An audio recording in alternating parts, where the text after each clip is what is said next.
Alex, my friend, how are you doing? I'm doing great. That is perfect. Very curious now after a long time being silent on the digital Indeed. channels. Don't do live, don't do LinkedIn, don't do recording stuff. Now a new session, so therefore I'm really excited and curious to see what we do today.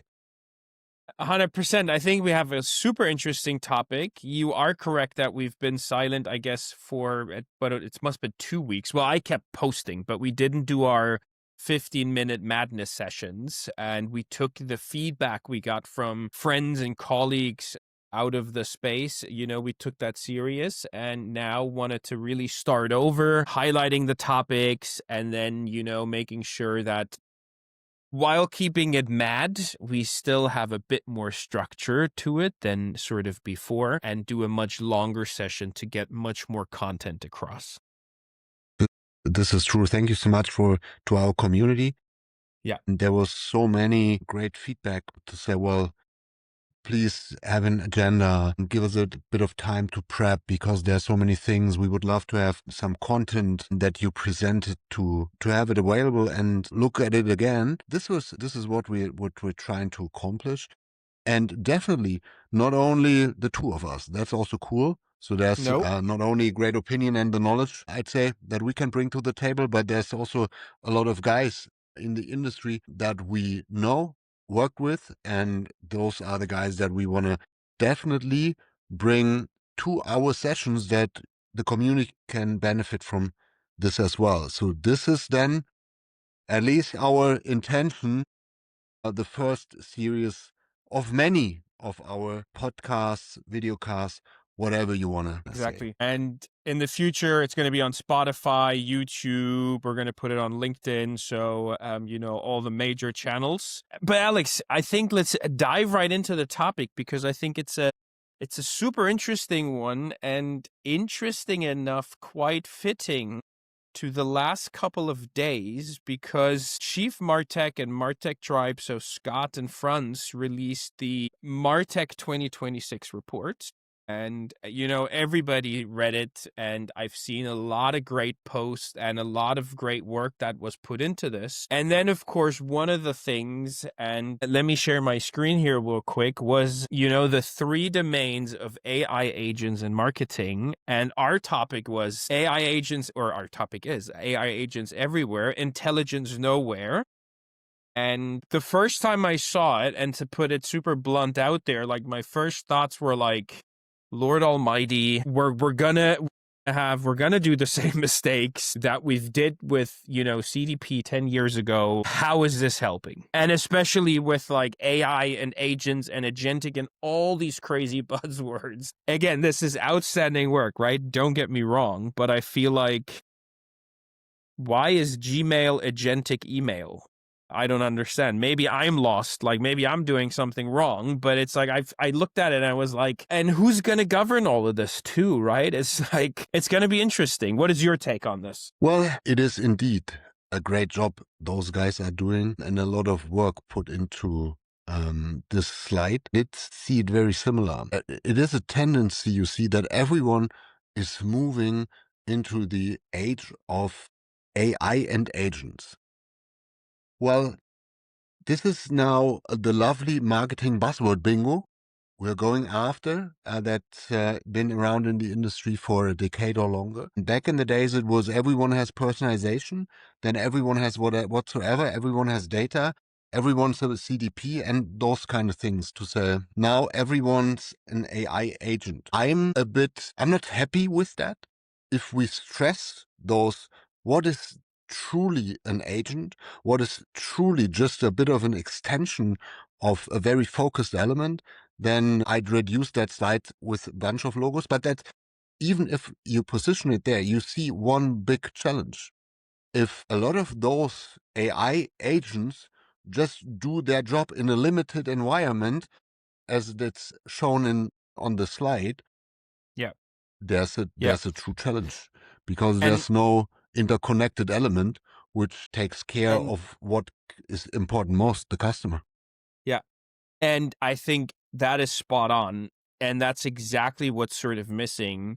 We have a lot of boxes, we have a lot of logos, and again, a lot of great technologies, right? The both of us, we talked to AMP, we, had a lot of conversations with Braze in the past. One of our buddies went to Bloomreach now, so we're having conversations there. But again, and if I talk to brands right now and my clients, it's like, how can you use that system? And even if it's an agentic CDP, it can only do as much as it holds in terms of data, right? Like it can't, if you're not connecting it to the outside world, or to other tools, and literally think about all these interconnections, then what is the actual value of agentic CDP? And actually, let me give you an example I ran into last week, actually, because we have customer service agents on here as well. And to me, customer service agents are like, the more fancy chatbots we have on websites. I've had this interaction because I had a problem with one of the tools I'm using, sort of went on their website. There was no email anymore. Everything sort of went through the chatbot. I've sort of started engaging with the chatbots.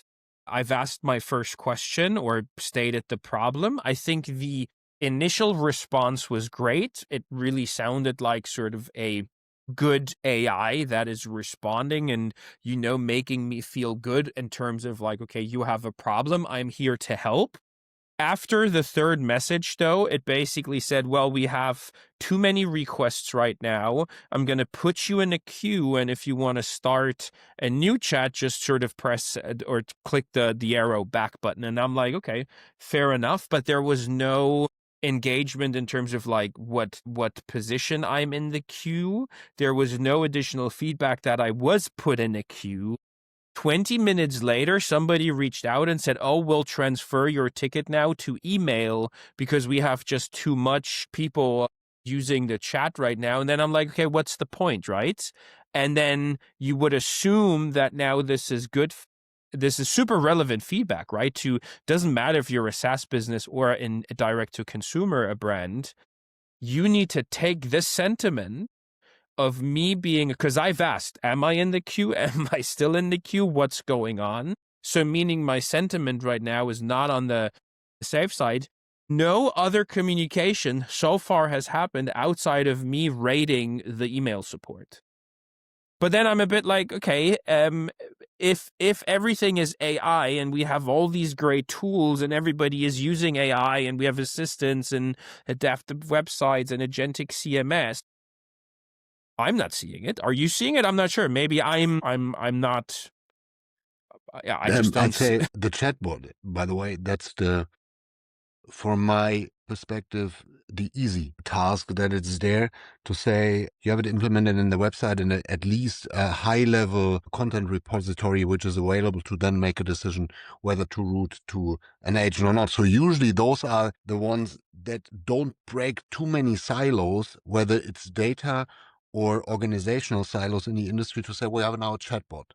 Classical Yeah, call but deflection yeah, element, and then you have an impact on the journey nevertheless. But I think 100%.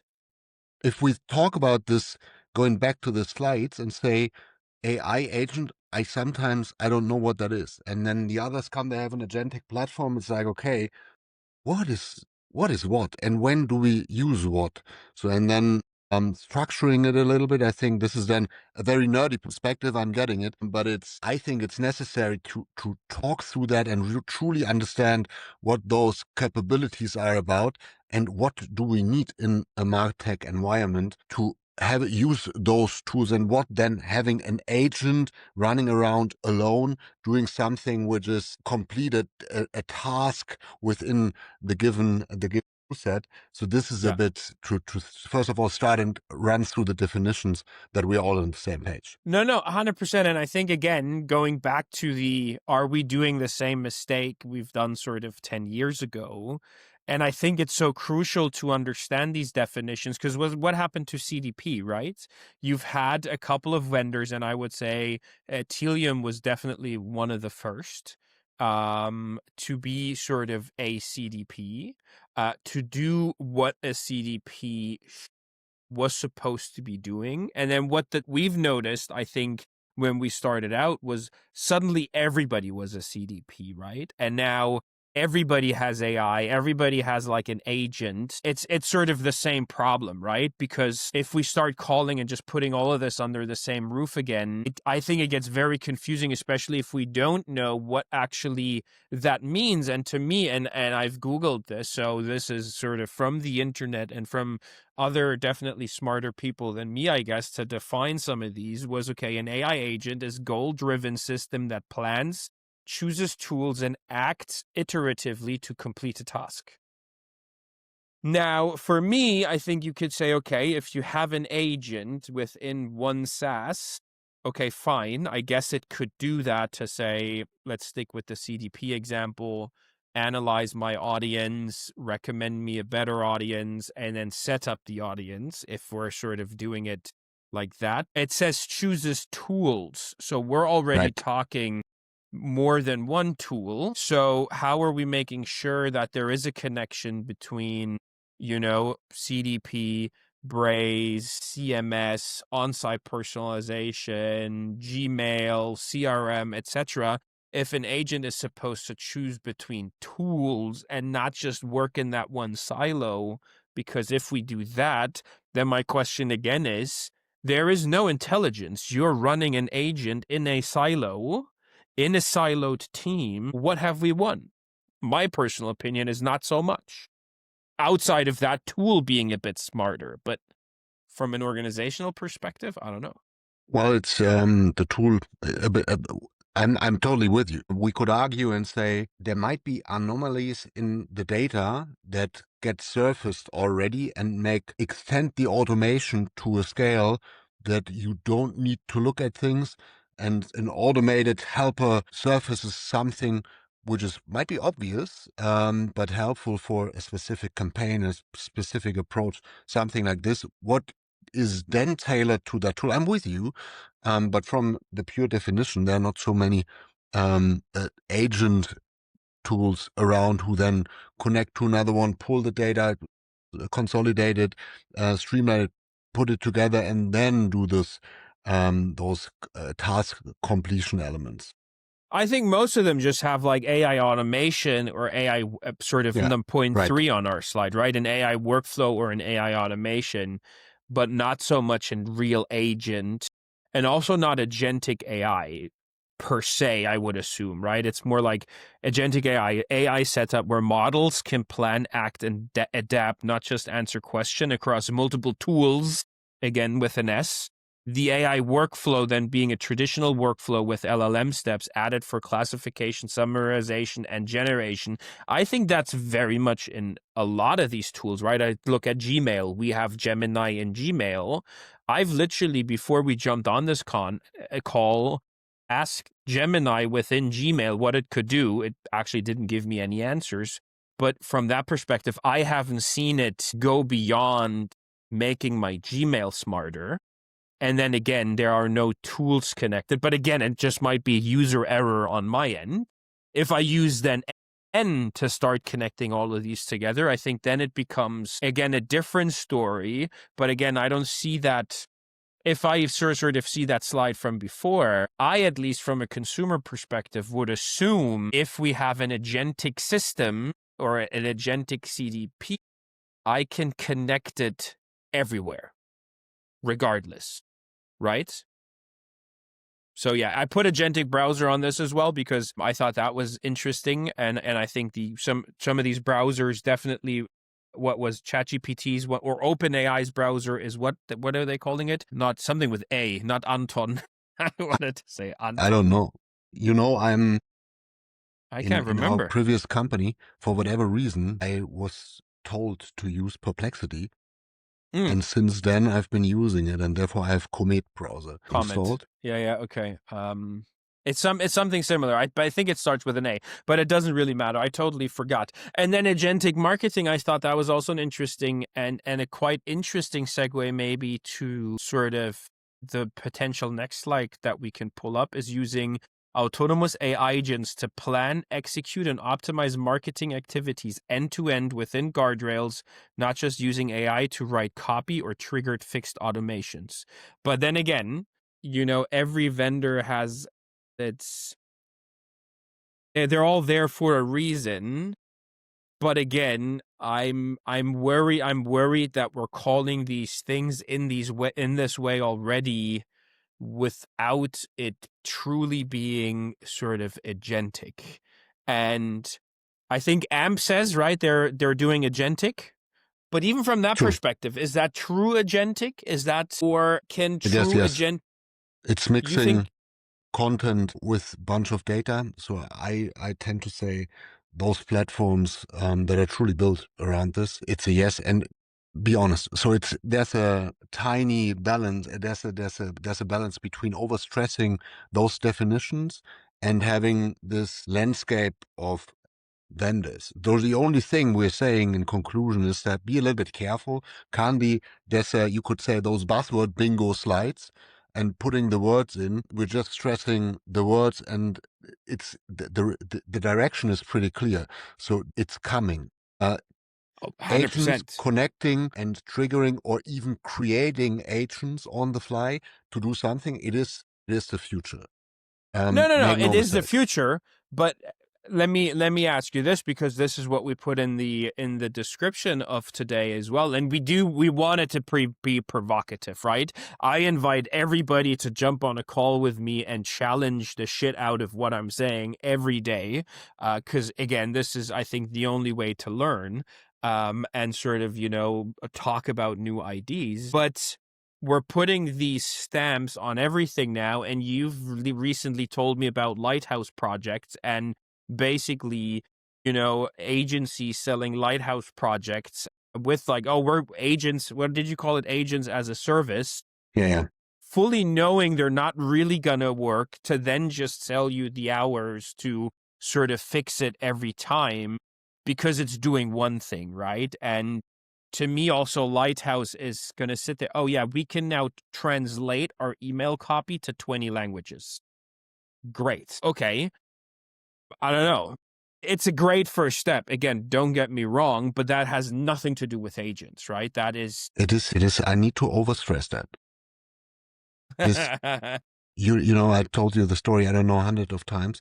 7:30 a.m. in the morning in the gym. And there's one of my friends and leader of one of those consulting companies. Well, Alex, what are you doing? What are you selling? So we sell agent as a service.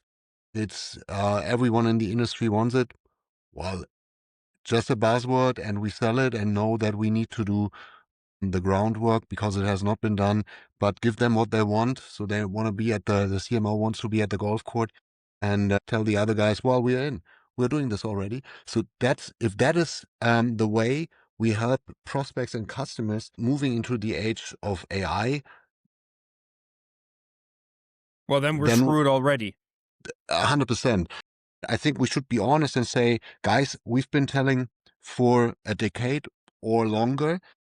Think about data in its core, how you structure it, how you make it available. So there are cool projects, and this is now overlapping with the challenges of AI. You need to speed up. And the second element is about you need to change the way of projects. So it was like back in the days, everyone's coming from an SAP, whether it takes 5 years or 7 years, doesn't make a big difference, but it's just fucking expensive. Now we got to move into the age to think little windmills, incremental value with every step, and not atomic plants where it's just when it's finished you get the power. So this is the fundamental shift of all of that, what you need to bring together. So agility, use case driven, very ROI driven, and the incrementality, but nevertheless it's in the machine room to set a proper foundation for everything. Yeah, and communicate it properly, right? I think I've seen it many times now where a enterprise GPT, oh, we have our own GPT now. Great. Yeah. Everybody was clapping. And that was literally the only communication. Everybody was saying, hurrah. You start using the enterprise chat GPT, and it feels pretty dumb compared to your chat GPT at home that you sort of use, I guess, on a regular basis. You give it files, it can't do anything. So also that you need to communicate very, very clearly to your organization what you've built, why you've built it, and what you can expect from it, right? Because otherwise you're going to lose trust immediately because it doesn't give you what you were promised or what you're used to from your own experience. And I think that is something a lot of enterprises are lacking. And that's why, if you haven't seen it yet, check my post from yesterday. This is where we're actually building a end-to-end use case using this, and it's actually working, which is, I'm still surprised what I could do on my own using AI. So check that out. And the underlying thing, and maybe we can actually now switch to that next slide, Alex, Yes, please. is the biggest problem that we're seeing, at least with sort of, and this is also a bit the fear that I'm having with, we're just going to blindly trust all of these different agents that have potentially been trained in a certain way within each of these domain tools to just start hallucinating and just come up with stuff. And that's a real problem, right? It's Yes, it is. And let's be honest, when I'd say 6 months ago, when we started the journey talking about AI, in-depth semantic stuff, knowledge graph, and so on and so forth, and really started to get deep into those topics, we are all using, whether this is ChatGPT, the workflow elements, and you're deep in Gamma and all that stuff, and Claude. It was like, what is this hallucination about again? But when you work with the tools and challenge what is there and keeping a human in the loop element, then you see elements to say, even if you set boundaries to the LLM hosted in the cloud or on premise, doesn't make any difference. It just comes up with an answer and say, hey, here is it. But it's just, it is wrong. It is just, it came up with an answer. And there are cases publicly available where even Marta was Avianca. It's a very prominent one. So in court cases, the lawyers used that stuff and it came up with things, elements that were just, they were not right, they were just not available, and came up with court rulings which have never happened. So it's like, but they're cool. So you got to be incredibly careful on those things, and tying that back to the elements with those, I don't know, 1,000 logos on slide number 1. What we want to try to avoid is, there's one customer and a ton set of tools that where all tools are using whatever specific model, which starts to hallucinate. So we want to have a regulation element which says this is the true set of data, my business. You need to understand not what the personalization of a whatever technology vendor is about. You need to understand what my e-commerce, retail, pharma, airline, whatsoever business is set in goals, in terms, in definitions, how a journey is looking like in my world. And this is what I want you to do. And this is content rules that you're having. So then with that, setting those clear boundaries, having the data structured and make it available only what a model needs to see. In our cases in the EU, it's all about the X. There's a bit of the GDPR, the PIIs. We are incredibly restrictive, and the right to be forgotten. This all needs to be considered. So you need to go as in a stream perspective upfront as possible to the data and say, here are the data where we create the data. There's the element to regulate it, to streamline it before it even hits any kind of AI component. And with that, influence or reduce the hallucination component down to 0. So this is the set and the task that needs to be done. In particular, knowing the MarTech landscape in, when was it, 2011, 12, when Scott released the first MarTech map. collection of it. So it is like, it grew like crazy, and the AI element is growing even faster. So you will see another 2, 3, 4,000 vendors next year on the slide. So it's, you got to hurry up and say, we'll start the regulation element right now to have that, the data available and the connection available to still address the customer needs. 100%. And this is, again, sort of what's sort of missing on that slide is the regulation aspect, right? And again, I think it's cool that everybody has agents or some type of agentic workflows.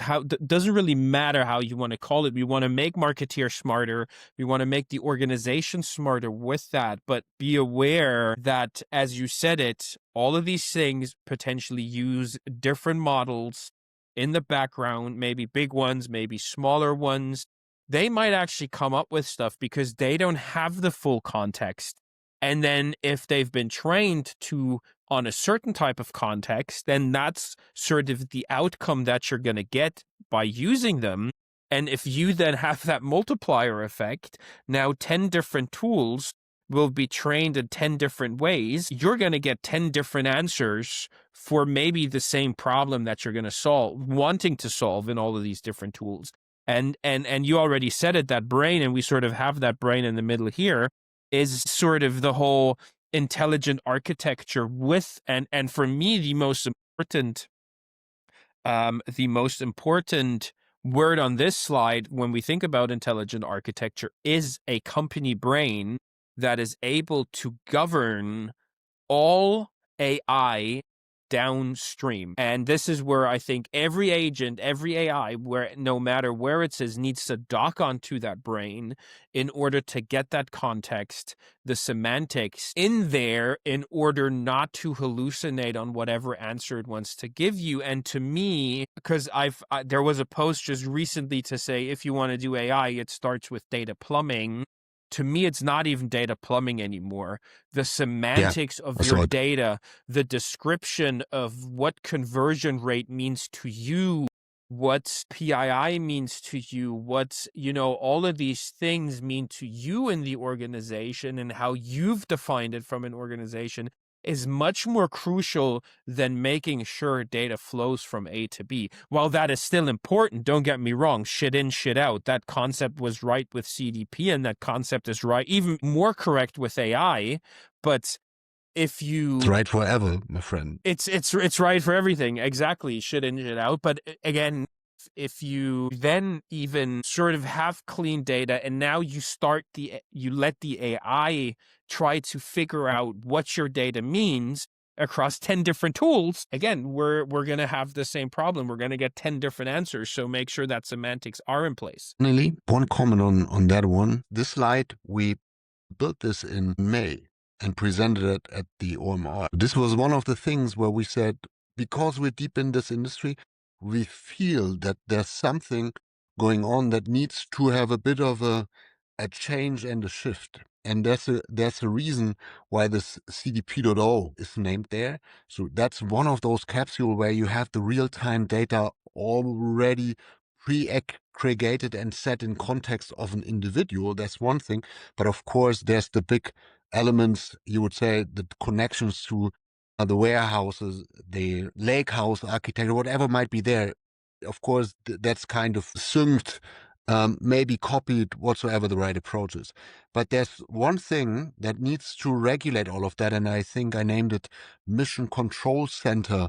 So this red marked boxes to really start seeing. This is one of those points where you drive all of this. The technologies are in this purple box, which is new to the industry. And finally, there's one assumption behind that, which we did not speak about at the OMR. This is our MarTech stack.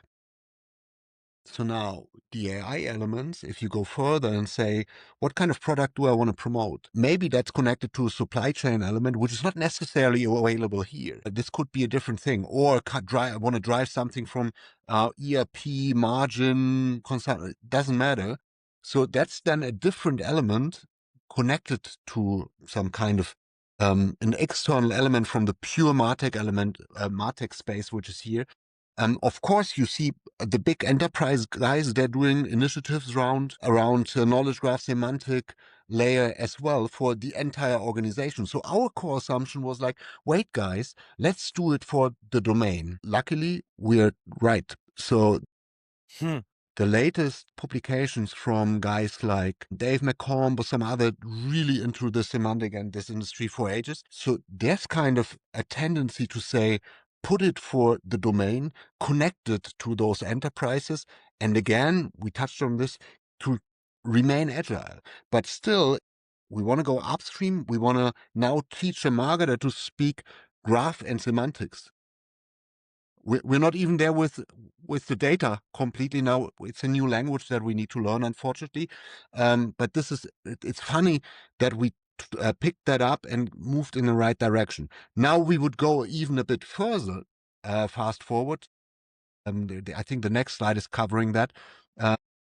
Because within the last 6 months, the industry moved on. There are new models. The speed is incredible. And this is now a little bit the aggregation of what we're talking now, of course, in a more abstract way.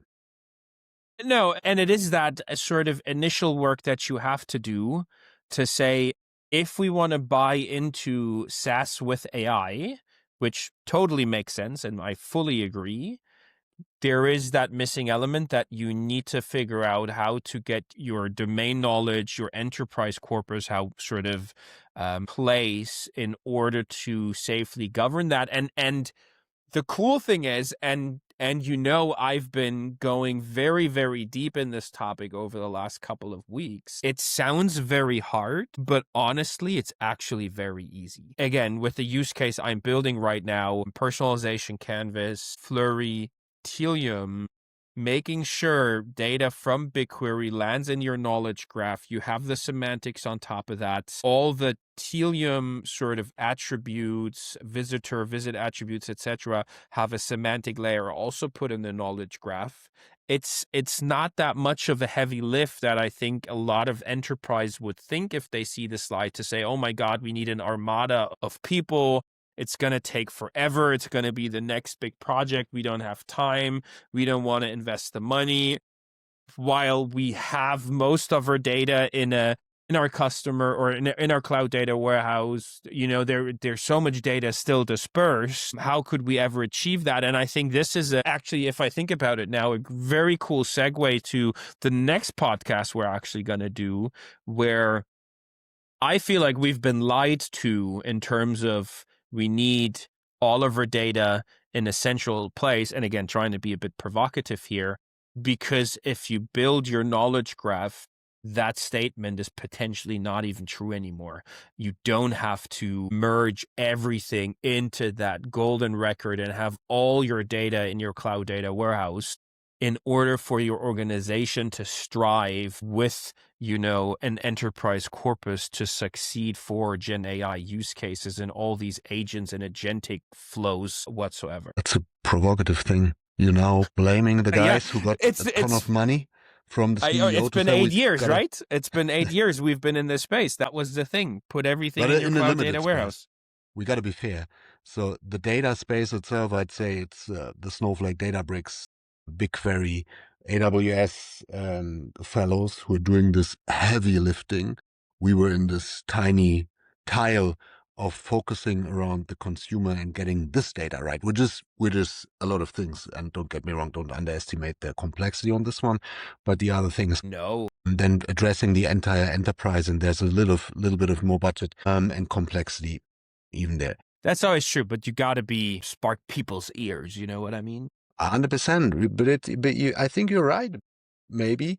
I'm not sure whether you need it or not. Only few really took care of the unstructured data use cases. So the data that are available in, I don't know, external PDF description of a product that you get from one of your suppliers and say, this is the ingredients of the product, but you need them to find the right, might have taxation impact on your own products, the things you buy, and don't need to be paid off, or where you need to pay a tax on. So those are the things that are, when we talk about structured, unstructured data, things like this, not so much then on the customer end, but very interesting elements that are available. And there's one thing you mentioned here on the slide, you see one thing, it's the Flurry. We worked with Flurry a lot within the last couple of months, and this is also a bit a teaser, as you said, into one of the next session that is coming. The knowledge graph stuff, that's been around for ages. Some guys did this job, some guys didn't do the job, but now the guys who did the job 20 years ago and put in the taxonomy and have that already, they're now benefiting, being really fast.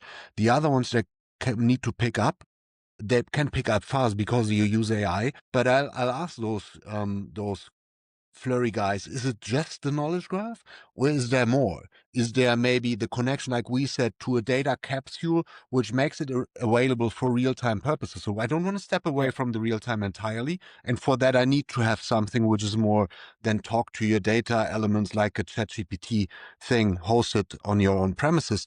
So we need to discuss that. and see how much consolidation do you need and how fast can you really be. Is that available in 2 weeks? Is it 2 months, or is that Yeah. 2 years that you Yeah. implement that? And that's, I'd be curious really to have that chat. And one last sentence, we only want to ask people who are really relevant. This is a bit arrogant, and I gotta change that. Who have been in the industry for a long while and run even departments, implemented that. So the contact we bring from Flurry, he's president of the company, but also in a very tactical and technical manner, Elliot. And so I'm really happy that we have the chance to talk to him and stress that what all of this is about. How's the company brain looking like in his perspective? What needs to be done? What can we do? So this will be one of the cool sessions. And community, you guys are it's now the time to comment below. We're doing this all the time. It is you ask the questions. It's not only us. So we want to keep that interactive. Yeah. Please allow What us should we to ask? really have that conversation and challenge those guys. Alex, can you quickly check the time? Because I can't see it right now, and I'm not sure if how far along we're in, because I have a couple more things I could say, but again, we don't want to bore people for an hour or so. How far in are we? I think we're in 42 minutes. Oh, okay, great. Well, how about we then wrap it up? I think you've just had a good teaser there. And we use also the unstructured data piece for the next conversation. Because if I just think about some of the agents that I've seen being presented to me from SaaS vendor in the last week, it just struck me to say, with the conversation I had with one of my customers, it's great that these AI agents understand your banner that you might be using in social media, but what about all this brand marketing that's not sitting in your potentially CDP? What about your offline media? What about your out of home, right? All of this is basically unstructured data to a certain degree that needs to be understood and put into the same context as well if we think about talking to our data. So I think that was a perfect segue, Alex. Thank you. Let's open up the floor for some questions that we can answer as well. Maybe we already see some, but this was a lot of fun. This was great, 43 minutes. Let's keep it like that. And I look forward to seeing you in, I guess, 1 week, 1.5 weeks or something, with then Elliot from Flurry for our next podcast, where we're going to talk about sort of, do we need to centralize our data like Let's see. we've been doing it for the last 10 years? Let's see. Thank you, Alex. This was good. Thank you, my friend.